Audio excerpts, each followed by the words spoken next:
Ilang taon na ang nakakalipas sa isang school sa Zamboanga City. May isang lalaki daw doon na kakaiba ang kinikilos at marami ang nagtataka sa pagkatao niya.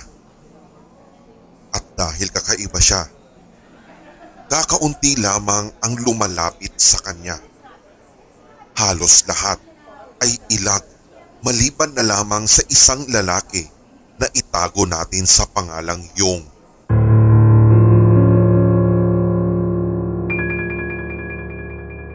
Nung unang beses na nagpakilala si Yong sa lalaki na iyon, ay pinansin naman siya nito. Kaya lang, mabilis naman itong umiwas. Nagtataka naman si Yong kung bakit ba talaga ganon ang kinikilos ng lalaking yun. Ang sabi ng iba, mabait daw at tunay na palakaibigan naman si Yong. Kaya natanto ng lalaking iyon na siguradong mapagkakatiwalaan naman siya. Sa katunayan, magkaklase silang dalawa kaya hindi talaga maiwasan na mag-cruise ang kanilang mga landas.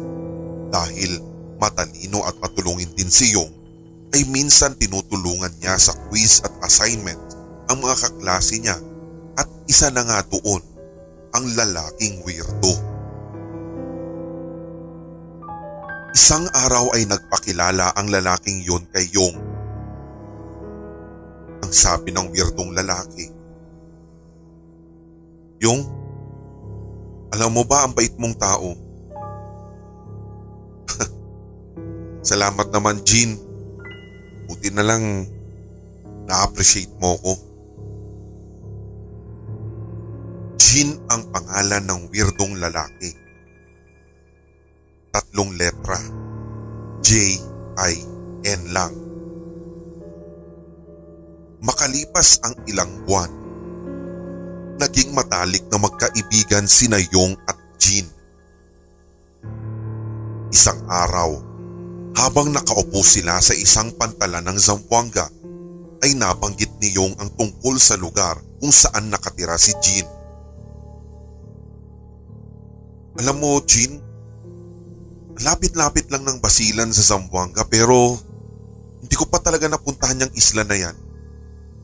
Gusto kong pumunta at makita kung ano yung nandyan. Sus! Wala kang makikitang iba dyan kundi gera. Huwag ka na magtangka na pumunta dyan. Ako na nagsasabi sa'yo, magsisisi ka lang. Huwag kang killjoy. Naku Jean, sarili mong lugar kinakahiya mo. Dapat nga maging proud ka. Kasi dyan ka nakatira. Teka, maiba nga tayo. Kumusta naman yung pamilya mo, Jean? Okay naman. Jean, di ba isang beses sa isang buwan ka lang umuwi sa Basilan? So ibig sabihin, next month uuwi ka? Sama mo naman ako. Pakiusap ni Yong kay Jean. Ha? Pero Yong, baka pagalitan ka ng mga magulang mo. Baka pagalitan ako kapag may masamang nangyari sa'yo dun ha. Ako, mali talaga yung nasa isip mo. Ako, sa ibang lugar na tayo pumunta, wag na dun. Mabuti pa, sa Manila na lang tayo pumunta. Kasi dun maraming mga gusali, di ba? Paiwas na sagot ni Jean. Salamat sa pag-aalala ha. Pero narinig kong maraming masasarap na isda dyan. Kaya gusto kong mamangka. Kaya gusto ko ako yung huhuli din ng isda. Pumapalaot ba yung tatay mo? Tanong ni Yong. Hindi eh. Malayo sa dagat yung baryo namin. Tsaka walang dagat dun. At isa pa hindi marunong lumangoy ang ama ko. Ganun ba? Yung kapatid mo, nung ginagawa nila, di ba ikaw lang nag-aaral dito? Oo, yung kuya ko hindi nag-aaral, tapos maliliit pa naman yung mga kapatid ko. Kung ganon, gusto ko silang makilala. Ang muling pakiusap ni Yong na tila may kinang sa kanyang mata dahil sa kuryosidad na umiikot sa kanyang isipan. Ha?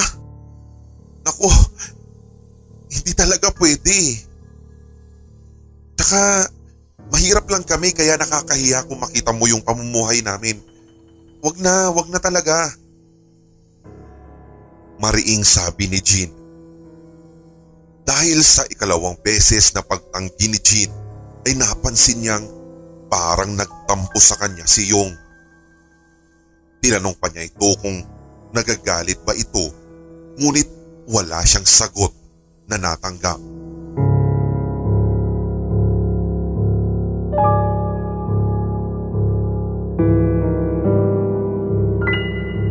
Ano ba yan? Mahirap kasing ipaliwanag eh. Sige, ganito na lang.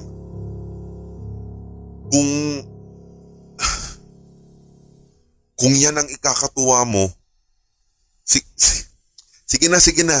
Isasama na kita sa lugar namin. Tila napipilitan, ngunit seryosong sabi ni Jean. Matapos iyon ay tila napangiti muli si Yong at muling nagbalik ang kinang sa kanyang mga mata na para talagang excited na malaman ang pagkatao at ang pinagmulan ng kanyang kaibigan. Matagal-tagal na kasing ipinagdadamot ni Jean iyon kay Yong. Subalit, basta, ang usapan natin, susundin mo lang lahat ng gusto ko. Pagdating natin sa bahay namin, pagkatapos mong malaman ang gusto mong makita, kailangan bago mag alas 3 ng hapon, uuwi na tayo. At kung pwede, wala nang pero-pero. Seryosong sabi ni Jean habang nakatitig kay Yong. Tumango naman si Yong bilang pagsang-ayon.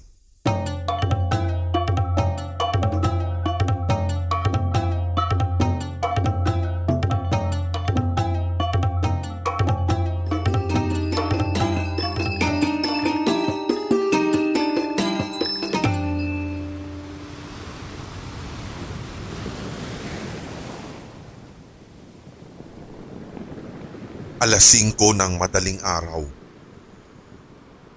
Jean, ang lamig naman ng hangin galing sa dagat. Di kinaya nung branded na jacket ko, ang lamig eh. Pabirong sabi ni Yong. Huwag ka mag-alala, ilang sandali na lang aalis na itong malaking bangka. Magkape na lang tayo siguro doon sa loob. May nagbibenta doon eh. Pag-aalok naman sa kanya ng kaibigan. Makalipas ang ilang minuto, tumulak na papuntang Basilan ang bangkang sinasakyan nila. Halos walang mapagsidlan ng tuwa si Yong dahil kokonti na lang ay makakarating na siya sa baryo ni Jean. Subalit, hilakbot at pangamba naman ang nararamdaman ng kaibigan sa islang patutunguhan. Makailang sandali pa, sa isla ng Basilan, sa isla kung saan marami ang gyerang nagaganap, sa isla kung saan marami ang mga estrangherong kakaiba ang kinikilos, sa isla kung saan hindi na mabilang ang nagbuwis ng buhay. Ito na ba yung Basilan, Jean? Oo, Basilan na nga ito. Nasa Isabela pa tayo, papunta pa tayo dun sa may lamitan. Tara na, baka abutan pa tayo ng tanghali eh. Basta yung usapan natin ha. Tandaan mo 3:00 lang ng hapon yung hangganan ng trip dito pabalik ng Zamboanga. Kaya kailangan makabalik agad tayo. Muling pili ni Jean kay Yong. Oo na. Ang atat mo talaga umuwi. Hindi pa nga tayo nakakapag-enjoy. Hindi pa nga tayo nakakarating dun sa baryo nyo. Uwian agad? Balik agad ang iniisip mo? Pabirong sagot ni Yong. Basta wag nang matigas yung ulo mo. May usapan na tayo, di ba? Basta sundin mo na lang yung sinasabi ko.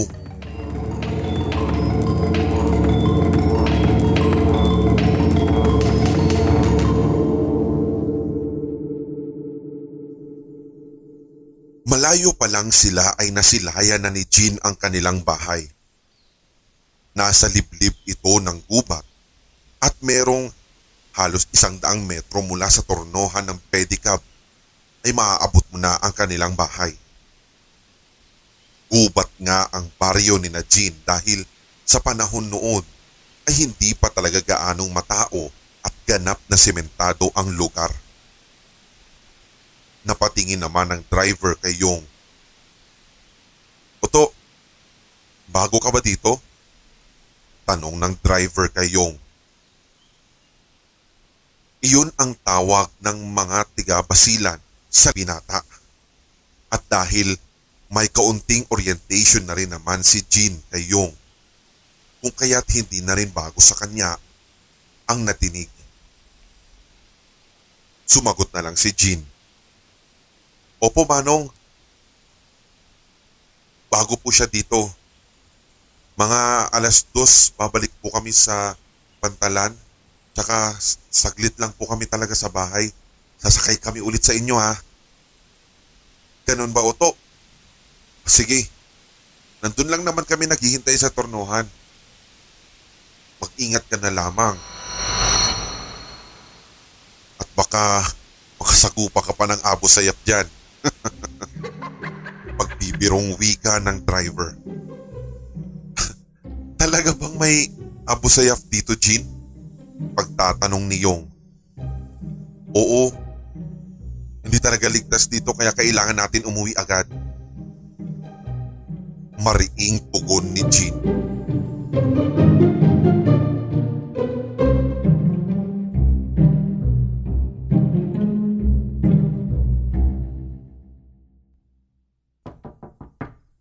Yong, hindi mo na kailangan kumatok. Naghihintay na sila sa loob. Sabi ni Jean. Agad? Nakakatuwa naman pala yung pamilya mo, Jean. Siguro, sabik na sabik ka talaga nilang makita, no? Huwag ka na ngang makulit. Tara na, nasa pasok na tayo. Tandaan mo may hinahabol tayong oras, ha? Pagkapasok sa loob ng bahay ni na Jean at Yong, napansin agad ng kaibigan ang orasan na nakasabit sa itaas ng pader. Pagtatanong tuloy ni Yong. Naku, late po yata yung orasan ninyo. 9:00 pa po kasi ng umaga sa inyo samantalang mag-10 na po dito sa relo ko eh. Naku, ganun ba iho? Ay, ipagpaumanhin mo na. Parehas kasi lahat ng orasan at relo namin ng oras. At mabuti na lang sinabi mo. Kaya pala, minsan, 5:00 pa lang sa orasan, gabi na masyado. Huli pala itong isang orasan. Marahan na sagot ng ama ni Jean. Ay, okay lang po yun, tito. Itong si Jean naman, bakit hindi mo kasi ako sinabihan na ito na pala yung tatay mo? Walang imik si Jean. Uy, Jean, ano ba, magsalita ka naman? Sabi ni Yong na may kahalong pagsiko sa kaibigan. Nahilo lamang siguro si Jean sa biyahe nyo. Madalas kasi siyang ganyan kapag dumadating galing ng biyahe. Mabuti pa, magpahinga ka na lang muna anak. Alok ng ama ni Jean. Hindi ho, magpapahangin na lang po muna ako sa labas ama. Diyan ka muna yung ha. Sabi ni Jean na para bang kinakabahan.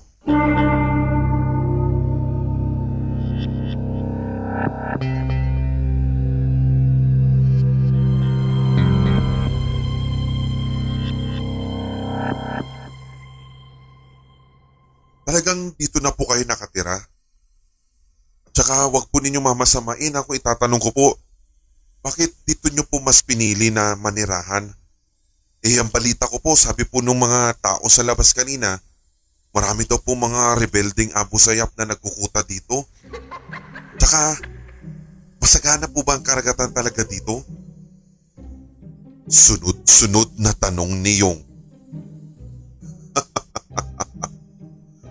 Nakakatuwa ka naman, Yong.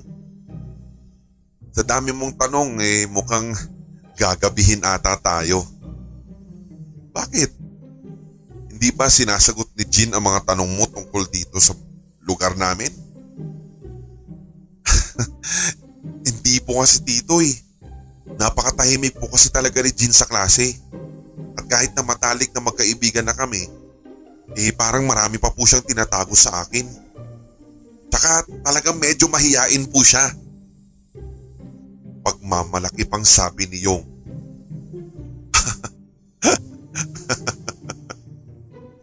Ganoon ba? Hayaan mo. Ako na lang ang sasagot sa lahat ng itatanong mo. Wika ng ama ni Jean.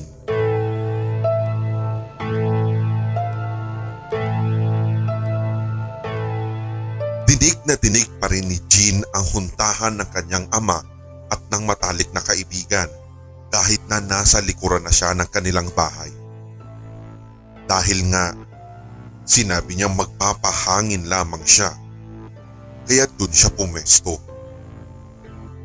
Subalit, nang dumako siya sa pintuan sa likod ng kanilang bahay,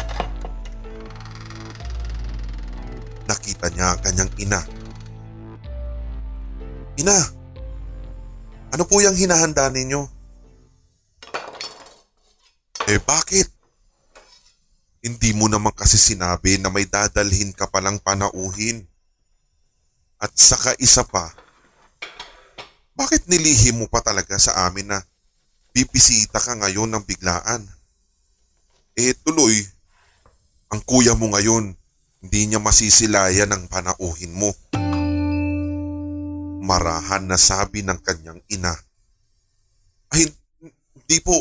Uuwi kami agad pagkatapos naming sumungkit ng mga prutas. Seryosong sagot ni Jean na tila pa nauutal. Gutom ka na siguro anak, ano? Kumakalam na ba ang sikmura mo? Hayaan mo, ipaghahanda kita ng masarap na dinuguan mamaya. At sigurado ako, babalik agad ng kuya mo dahil nabalitaan niyang dumating ka.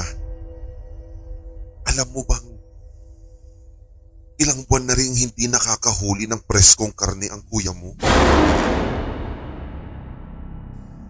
Mahirap ang huli ngayon. Ina!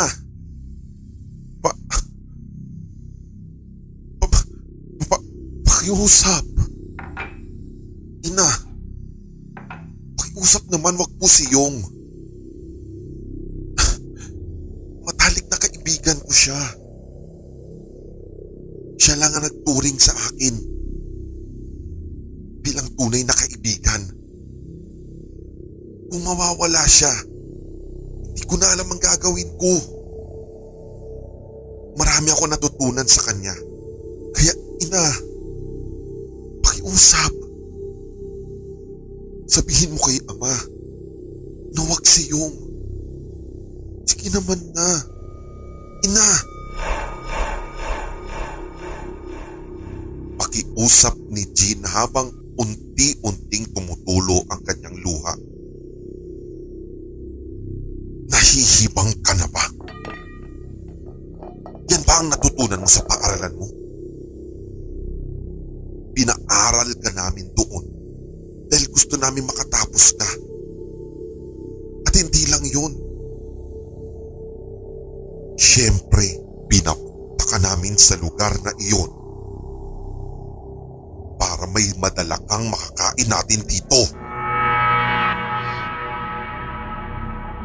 Galit na sagot ng ina ni Jean na tila nangangalit ang mga ngipin.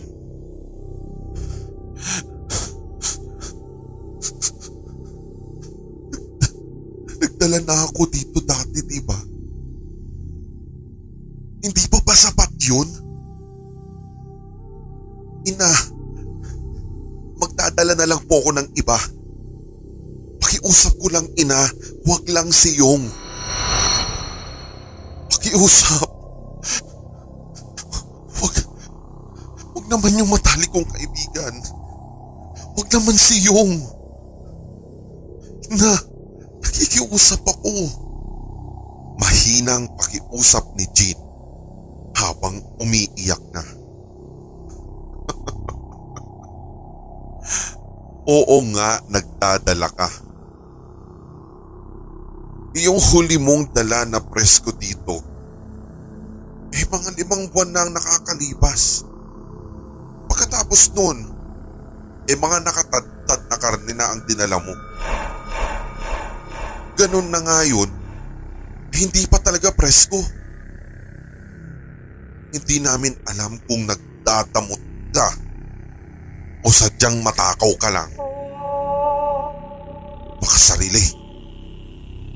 Iniisip mo lang ata ang sarili mo. Nagugutom din kami. Yung kuya mo nahihirapan ng humuli. At siya pa mismo ang kamuntik ng mahuli ng mga lintik na mga taong yan.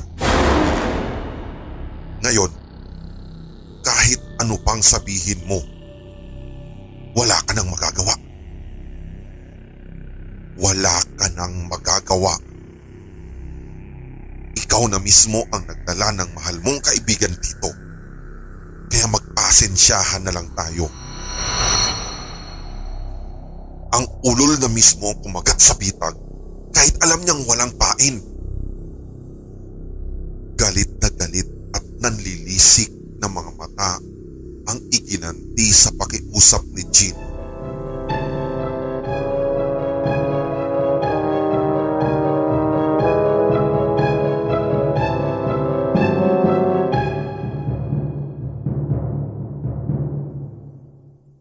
Samantala, patuloy ang masayang pag-uusap ni Nayong at ng ama ni Jean. Dahil sa likas na madaldal at mausisa si Yong, may napansin na naman siyang iba sa bahay ng kanyang matalik na kaibigan. Dito?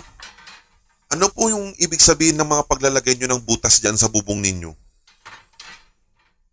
Nakakapagtaka po kasi na may mga ilang bahay po kasi kaming nadaanan kanina. May butas din sa itaas ng bubong yung bahay nila.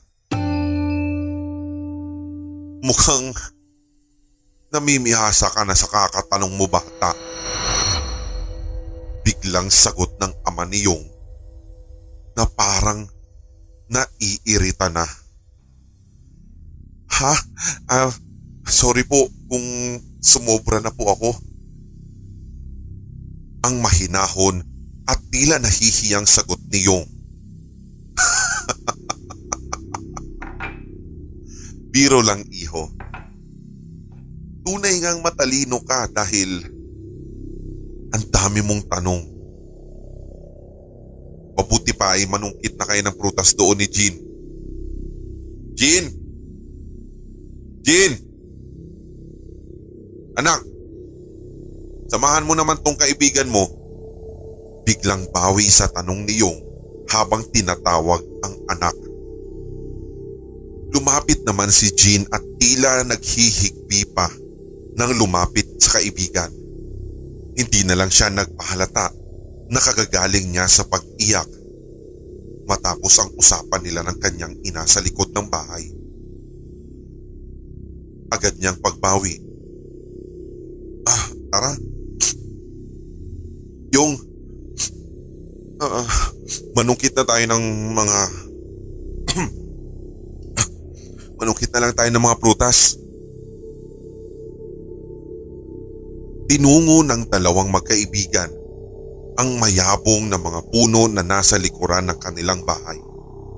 At doon nga ay muli na namang sumaya si Yong dahil sa gagawin nilang dalawa. Ilang sandali pa habang nanunungkit si Yong, napansin nitong parang malungkot ang kanyang kaibigan. Ayos! May uuwi na ako sa... Oh. Jean. Umiyak ka ba? May problema ba kayo ng pamilya mo? Biglang lumungkot ang mukha ni Yong matapos mapansin ang kanyang kaibigan. Tumingin naman si Jean kay Yong at diretsahan nitong sinabing, Jean, may napaka-importante akong sasabihin sa'yo.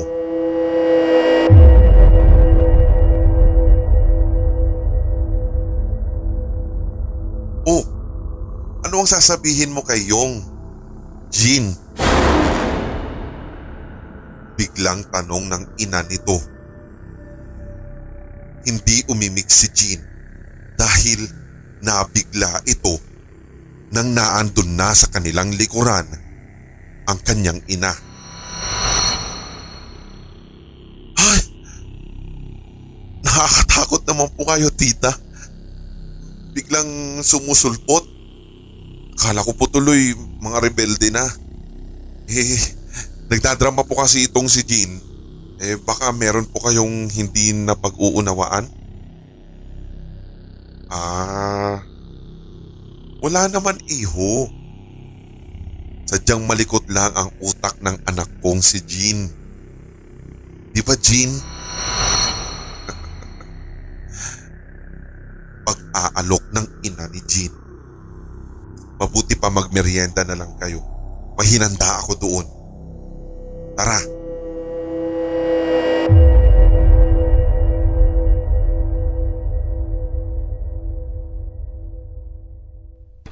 Uy! Sarap naman ang merienda. Paborito ko po ito. Alam niyo po, bumibili kami ng ganito dati doon sa palengke ng Zamboanga. Ang sabi ni Yong habang magkabilang kamay ang may hawak na kakanin. Gusto mo pa ba? Marami pa sa kusina namin. Ras? Anak, kunin mo nga yung nasa plastic bag na kulay itim. Ayan, yung kakanin na yan. Pagsuyo ng ina ni Jean. Alauna ng hapon. Habang nawiwili pa si Yong at ang pamilya ni Jean, ay seryosong nakatitig na ito sa nakakabit na orasan sa dingding. Halatang binabantayan na niya ang oras.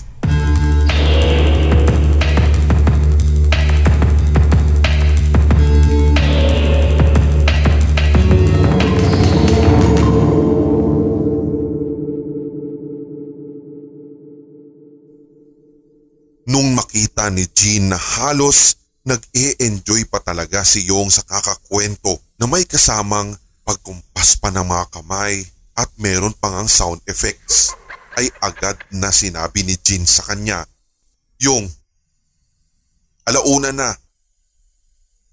Kailangan na natin bumalik sa pantalan. Sinasabi ko sa'yo, di ba? May iwanan na tayo ng bangkang sasakyan natin.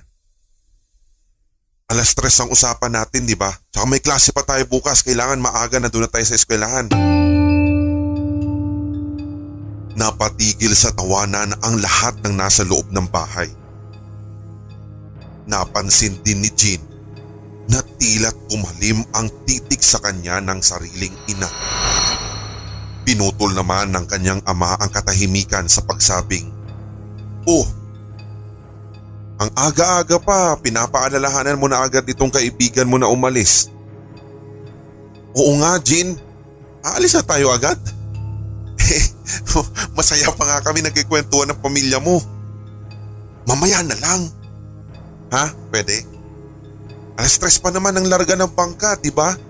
Sabi mo 3 PM papuntang Zamboanga, yun ang pinakahuling trip." Sagot ni Yong na sinang-ayunan pa ng kanyang ama. Sabay sabing, "Oo nga anak, ang akala ko nga dito pa kayo matutulog."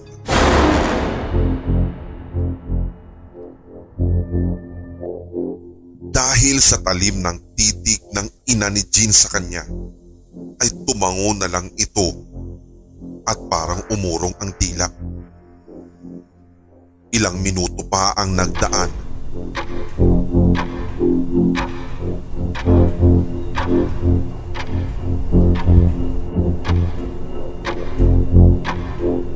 Hanggang sa umabot ng 2:00.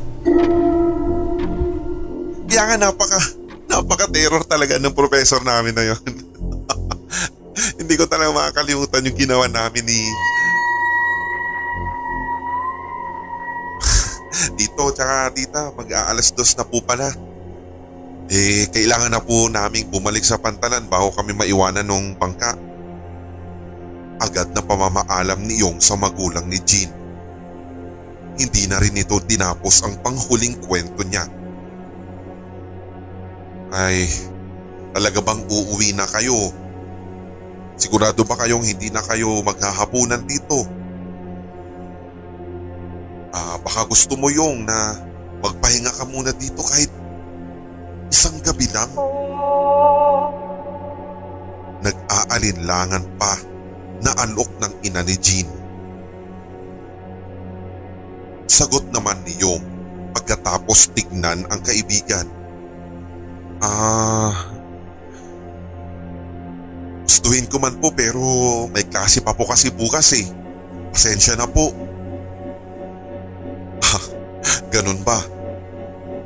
Kung ganun, wala tayong magagawa dyan. Bumalik ka na lang dito kung kailan mo man gusto. Hayong, wika ng ama ni Jean. Napahinga ng malalim si Jean.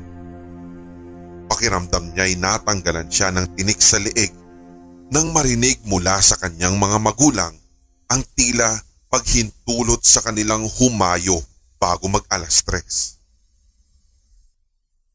Pagmamadali pa ni Jean, "Tara, tama, sa susunod na lang siguro overnight bilisan na natin Yung."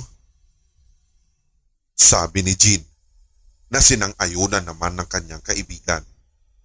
Subalit, habang papalabas na sila sa bahay, walang ano-ano'y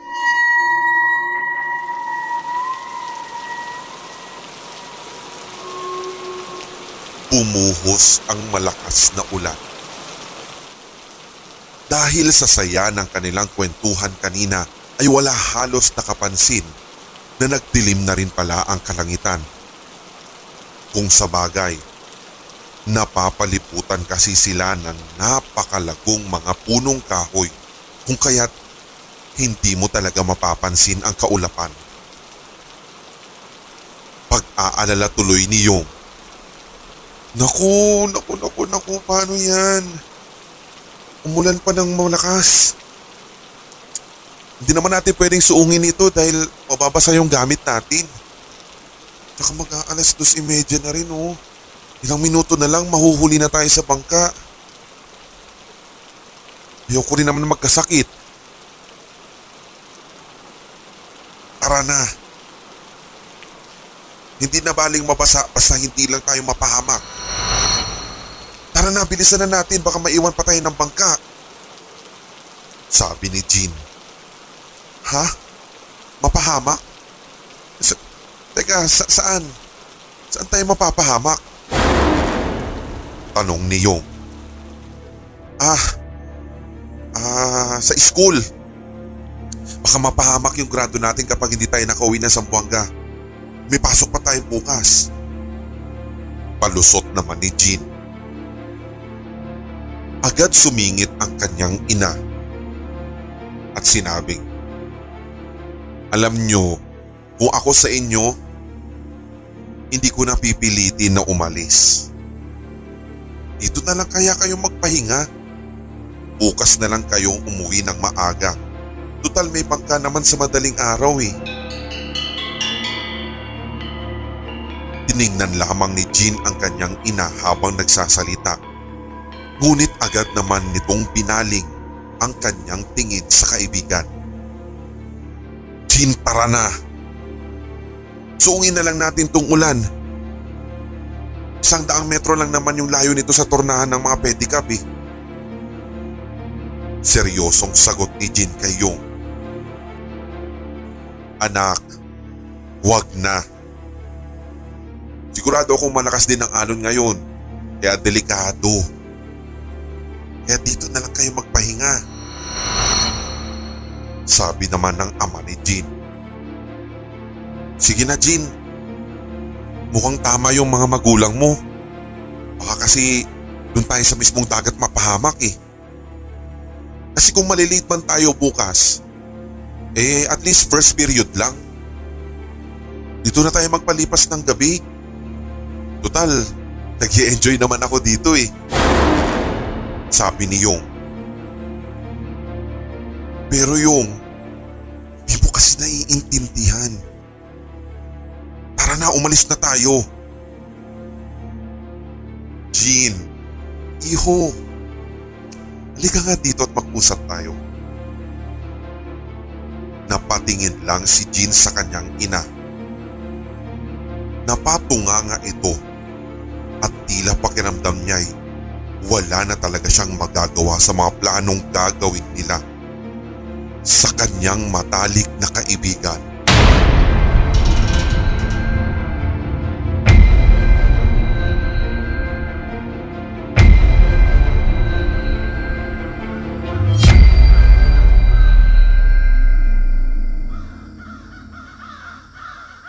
Humupa ang malakas na ulan.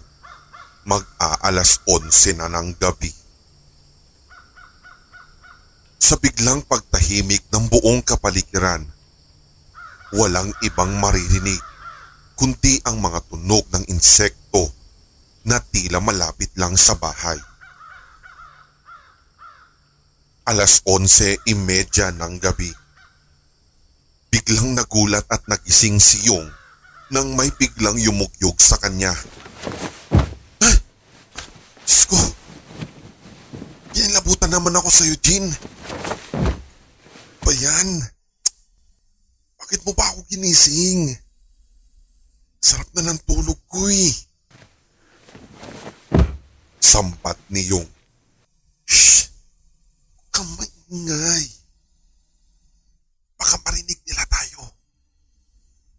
Tara na, bumangon ka na dyan. Aalis na tayo ngayon. Teka, hindi ko maintindihan. Kala ko ba bukas pa na... Basta wala. Huwag ka nang magtanong. Dami-dami mo na namang tanong. Basta magtiwala ka sa akin. Ha? Ano bang pinagsasabi mo, Jean? Matulog na lang tayo. Bukas na lang, maaga. Sige na. Hindi ka na masisigatan ng araw kapag hindi ka pa bumangon dyan. Kaya tara na. Kunin mo na yung gamit mo ng marahan. Huwag kang gagawa ng ingay para hindi nila tayo madinig. Mahinang sagot pa rin ni Jean. Ha? Hindi ko talaga maintindihan, Jean. Pero sige, hintayin mo ako. Sagot ni Yong habang nagkakamot pa ng ulo. 11:45 na. 15 minuto bago maghating gabi. Tara Yung. Dito tayo dadaan. Ha? Bakit tayo dadaan dyan, Jean? Bakit sa bintana? Doon na lang tayo sa pintuan. Ano ka ba? Huwag kang maingay. Shhh! Baka marinig ka nila. Bilisan na natin at huwag ka ng maraming tanong. Sino? Sino ba sila? At saka sinong makakarinig? Nalilitong tanong pa ni Yong kay Jean. Matapos ang maikli at mahinang huntahan na iyon, ay biglang may lumagapak sa itaas ng bubong.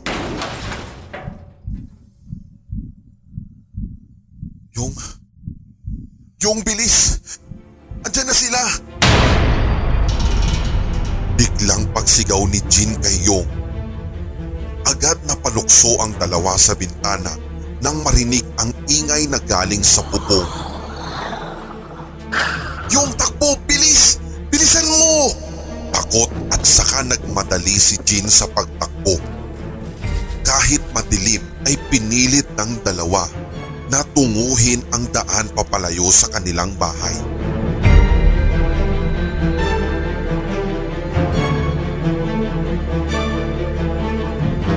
Habang tumatakbo pa nga, ay hindi napigilan ni Yong na magtanong tungkol sa kung anong nadinig nila sa bubong. Sandali! Sandali!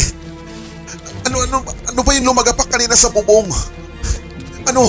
Andyan na ba yung mga rebelde? Yung, basta bilisan mo, mamaya na yung tanong.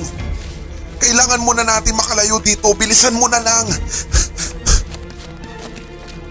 Hingal na sabi ni Jean habang sinasagot ang tanong ni Yong.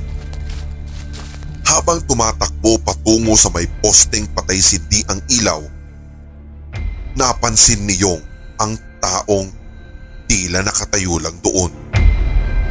Napatigil sa pagtakbo ang dalawa at sabi ni Yong, Jean, buti ayun, may tao. Ayan o, nakatayo na sa dadaanan natin. Makakahingi tayo ng tulong.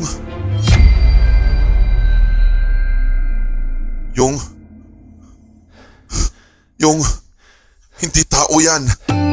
Seryosong sabi ni Jean. Jean, yan na ba yung mga rebelde? Takot na tanong ni Yong.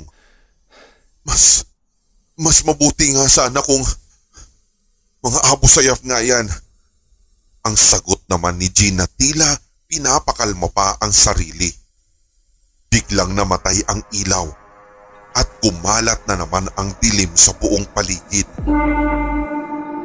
Segundo pa ay nagsindi na naman ang ilaw sa poste at saka nawala muli. Nakita ng dalawang dilat na mata ni Yong at Jean ang pagbuka ng napakalaking pakpak galing sa nakatayong lalaki sa ilalim ng poste.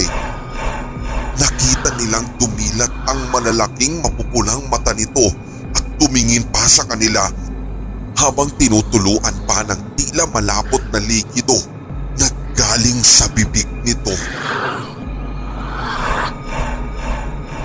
Muli na namang napaatras ang dalawa at nagsimula na naman silang tumakbo. Hindi makapaniwala si Yong sa kanyang nasaksihan. Tumakbo ng tumakbo ang dalawa. Binilisan nilang dalawa ang kanilang pagtakbo hanggang sa kung ano ang kaya nila. Umabot sila sa tornohan ng mga pedicab at nakita nilang wala ni isang pedicab o sasakyang naka-standby sa tornohan. Natatakot pa rin si Yong sa kanyang nakita at hindi niya alam kung ano rin ang kanyang gagawin. Jean, saan tayo pupunta? Walang tao dito. Saan tayo hingi ng tulong? Takot na sabi ni Yong. Napakalayo pa ng Isabela dito. Kailangan nating sumakay. Kailangan nating makasakay. Problemadong sagot ni Jean. Habang nag-uusap ang dalawa, ay biglang may tumulo at pumatak sa balikat ni Yong na tila galing sa isang mataas na puno. Dala ng kuryosidad, hinawakan ni Yong ang tumulong likido sa kanyang balikat at saka inamoy pa ito. Halos masuka siya sa kanyang naamoy. At agad niyang tinignan kung ano ang nasa taas. At dito nila nakita ang tila nag-aabang na dalawang aswang na nasa taas na ng punong yun.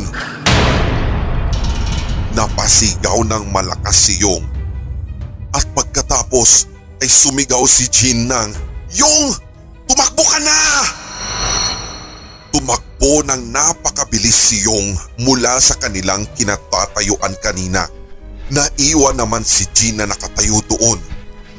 Kadiliman, mga damo at mga puno ang tanging nahawakan, naapakan at nakikita ni Yong habang siya ay hinihingal na sa pagtakbo. Maya-maya ay may narinig na naman siyang bumagsak na galing na naman sa taas.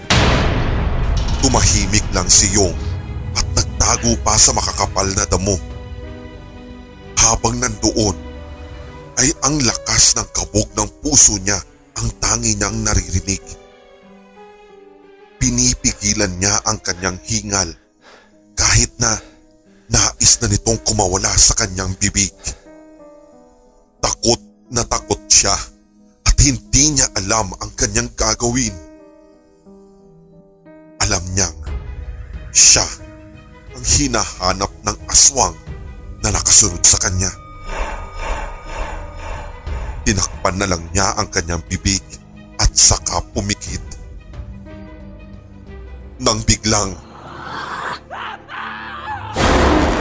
hinila siya papalabas na makakapal na damo at sa kanyang muling pagdilat ay nakita niyang ang nakakatakot na aswang na ang humila sa kanya gamit ang kamay nito na maitim, mapalahibo at may matatalas na kuko. Sigaw ng sigaw si Yong. Wala na rin siyang pakialam kahit mamaos pa siya. Pilit niyang sinusuntok at sinisipa ang aswang upang makatakas at maiwasan man lang niya ang pagkagat ng matatalas nitong pangil. Biglang napabitaw ang aswang kay Yong at tumilapon sa kabilang dulo ng hinampas na malaking bato ni Jean ang aswang. "Yong, takbo! Bilisan mo na!" Sigaw ni Jean. Ngunit sa halip na sundin ang kaibigan ay nakiusap pa si Yong na tila nangingilid ang luha at halos mapaiyak na sa takot. Sinabi nito na kailangan sumama ang kanyang kaibigan sa kanya bago tuluyang lumayo. Habang wala pang sapat na lakas ang aswang na umatake kanina, ay nagkaroon tuloy sila ng tsansa na tumakas, kung kaya't sabay na naman silang tumakbo papalayo sa lugar. Tumakbo ng tumakbo ang dalawang magkaibigan sa abot ng kanilang makakaya hanggang sa maabot nila ang dulo ng isla kung saan dagat na lang ang kanilang nakikita. Mas lalong natakot si Yong. Jean, paano na yan? Wala na tayo mapupuntahan. Hanggang dito na lang tayo, maaabutan na nila tayo. Yong, tatagan mo lang yung loob mo. Nakikita ko na ang isla ng Zamboanga. At itong dagat na ito yung pumapakit na sa dalawang yan. Huwag kang mag-alala. Makakadating tayo doon. Pangako, maibabalik din kita sa inyo. Ha? Paano? Wala tayong nakikitang bangka. Wala tayong masasakyan. Kung makakalipad lang sana tayo, edi kanina pa tayo nawala dito. Ang sagot ni Yong na tila ba naiirita na rin sa nangyayari. Wala pang ilang segundo ay matapang na sinabi ni Jean na, Tama ka. Lilipad tayo. Ha? Jean, anong lilipad? Jean, hindi. Wala tayo sa joke time. Hindi ako nakikipagbiruan dito ngayon. Inaatake tayo ng mga aswang. Bakit nakakapagsalita ka pa ng ganyan? Kung sinabi mo kasi na may mga aswang dito, di sana hindi na tayo pumunta dito ngayon. Pagalit na sabi ni Yong, ngunit sinagot naman siya ng kaibigan. Teka nga, di ba ilang beses kitang pinagbawalan? Di ba ilang beses kong sinabi sa'yo na kailangan umalis tayo agad kung gusto mong sumama dito? Inayawan kita ng ilang beses, pero pinilit mo ako. So sino pa talaga yung humahabol sa atin ngayon? Ha? Jean? Mga aswang? Yong, tama ka. Mga aswang. Hinahabol tayo ng pamilya ko. Tila napatigil si Yong sa narinig mula sa kaibigan. Ha? Aswang? Aswang ang pamilya mo? Kung ganun, isa ka sa kanila. Tama. Oo, Jean. Gusto kong aminin sa'yo ito kanina pa. Kaya lang natatakot ako na baka matakot ka na sa akin at tuluyang hindi ka na magpakita. Kaya mas pinili ko na lang na itago na lang sa'yo. Pero wala na ako magagawa eh. Tadhana na mismo ang nagbunyag sa katotohanan. Tadhana na ang nagkwento ng buo naming pagkatao. Pero hindi na importante yun. Hindi na importante kung hindi na tayo magkikita. Kung iwasan mo ako, wala na akong pakialam. Ang mahalaga ngayon, makalayo ka dito at kailangan mong mabuhay. Ang sagot ni Jean habang tinutuluan na ng luha ang kanyang mga mata. Jean, salamat. Salamat aking matalik na kaibigan. Pero kahit anong mangyari, hindi kita iiwan. Kaibigan tayo habang buhay. At kahit anong klaseng nilalang ka pa, hindi na importante sa akin yun, tanggap ko yun. Wika ni Yong kay Jean, habang pati siya'y tinutuluan na rin ng luha sa mata. Tara Yong, tara na. Baka maabutan pa nila tayo. Malayo-layo pa yung liliparin natin. Basta, hawakan mo lang yung kamay ko habang lumilipad tayo.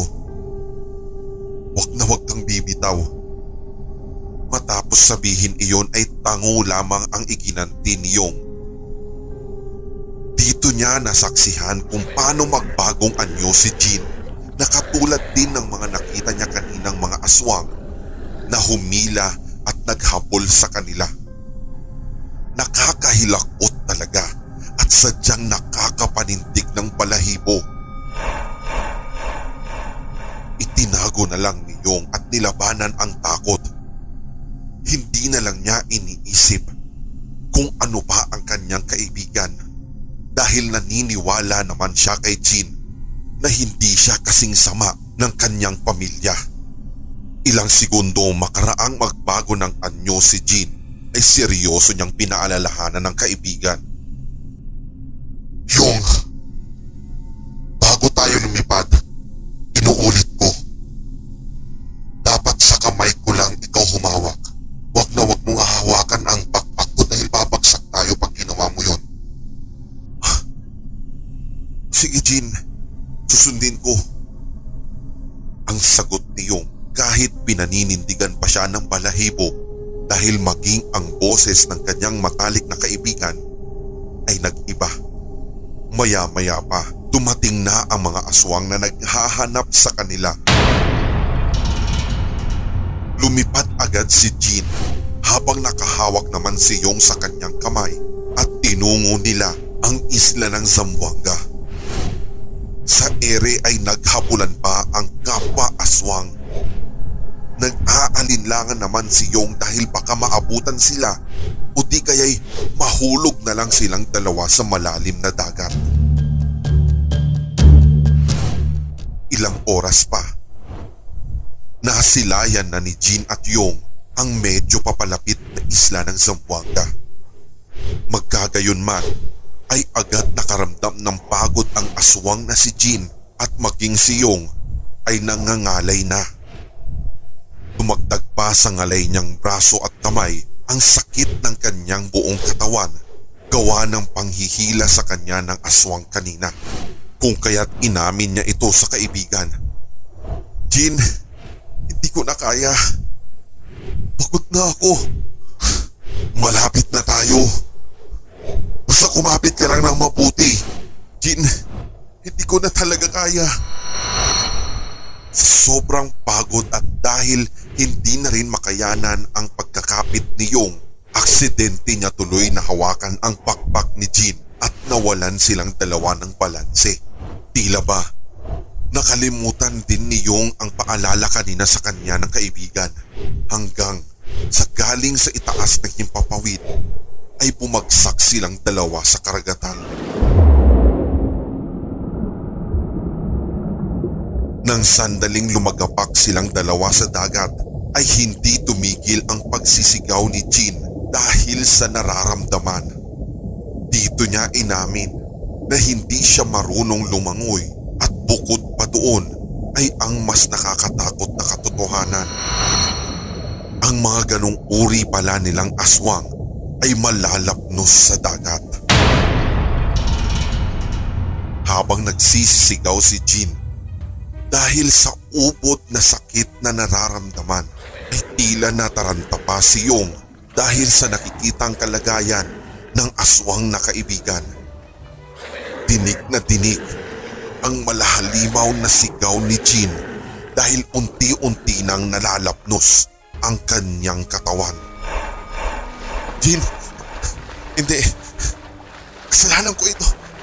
Kumapit ka sa likod ko. Lalangoy tayo. Kaunting langoy lang. Iaabot tayo sa lupa. Sabi ni Yong habang hinatak ang kaibigan at lumangoy papalapit sa lupa. Habang lumalangoy si Yong ay muli na naman siyang napaiyak dahil tila nararamdaman niya ang sakit na kasalukuyang nararamdaman ng kaibigan. Binilisan niya ang paglangoy hanggang sa matungo niya ang lupa. Agad niyang hinatak at pinasan si Jean sa kanyang likod kahit na ramdam din niya sa sarili na wala na siyang natitirang lakas. Jean, Jean, umabit ka lang. Umabit ka lang. Malapit na tayo. Ang sabi ni Yong habang umiiyak na. Nang nasa dalampasigan na, napansin niyang tila naghahabol na ng hininga ang aswang na kaibigan. Jean, kasalanan ko to, kasalanan ko to. Ayoko, Jean, kailangan mabuhay tayo.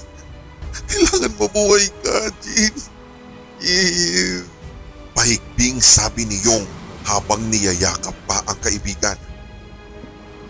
Patuloy sa pag-iyak si Yong hanggang sa narinig niyang muli ang normal na boses ng kanyang kaibigan at sa kanyang muling pagtungo ay nakita niyang nanumbalik sa normal na anyong tao, si Jean.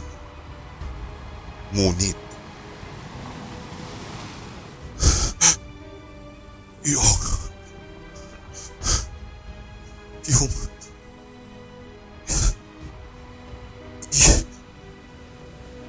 iwan mo na ako. Sige na.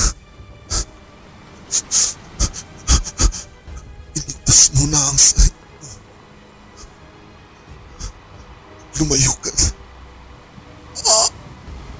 Lumayo ka na Lumayo ka na dito. Bilisan mo. Bilisan mo.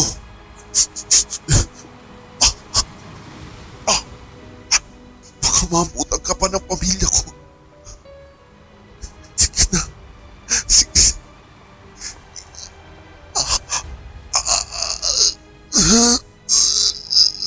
Inayo. Sige. Sige na. Mas lalong lumakas ang iyak ni Yong matapos bawian ng buhay ang kanyang kaibigan.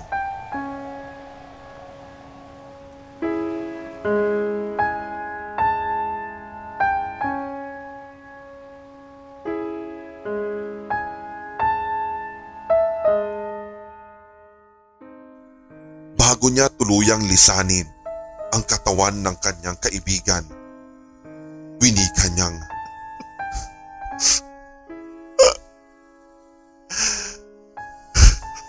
mahal kita, aking kaibigan. Hanggang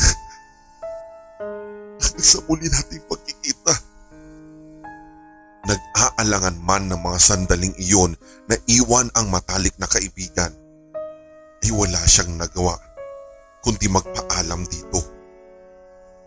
Tinangkapan niya itong balikan at kisingin sana na baka sakaling hindi totoong namatay si Jean. Ngunit hindi na ito gumalaw o sumagot pa sa kanya. Kitang-kita niya kung gaano nalapnos ang buong katawan ng kaibigan dahil sa pagkakalublob sa dagat. Hindi rin makapaniwala si Yong na ganito ang sasapitin ng kanyang kaibigan. Binalikan niya ang bangkay at pilit niyang ginising habang humihikbi siya.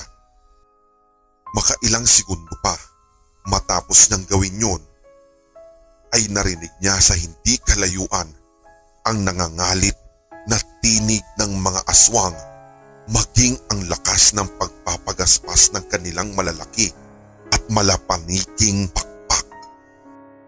Huling habilin na lang ni Yong, "Di, nandito na sila. Babalikan kita. Pangako yan. Kailangan ko na umalis." Pagkasabi ni Yon, ay tumakbo ng tumakbo si Yong papalayo sa mga aswang. Ilang segundo pa, habang siya ay tumatakbo papalayo, ay narinig niya ang sigawan ng mga ito. Yung sigaw na tila nangangalit, nang gigigil na may kahalong iyak. Tinatawag pa ng mga ito ang pangalan ni Jean. Napatigil sa pagtakbo si Yong ng mga pagkakataong iyon dahil ramdam na ramdam niya na katulad niya ay nadurog din ang kanyang puso sa nangyari. Nag-flashback din sa kanyang isipan ang mga nakita niyang malalaking butas sa bubungan ng bahay ni Jean. Dito, ano po yung ibig sabihin ng mga paglalagay niyo ng butas dyan sa bubong ninyo? Nakakapagtaka po kasi na may mga ilang bahay po kasi kaming nadaanan kanina. May butas din sa itaas ng bubong yung bahay nila. Napagtanto niya na dito pala dumadaan ang mga aswang na pamilya kapag sila ay lilipad at maghahanap ng makakain. Matapos ang isang malakas na sigaw na sa pakiwari niya ay galing sa ama ni Jean, narinig niya ang huling sinabi nito na umalingaw-ngaw sa buong dalampasigan. "Magbabayad ka! Hindi ka namin titigilan. Kahit saan ka pa magtago, hahanapin ka namin at sisiguraduhin namin na mamamatay kayong pagbabayaran mo ito."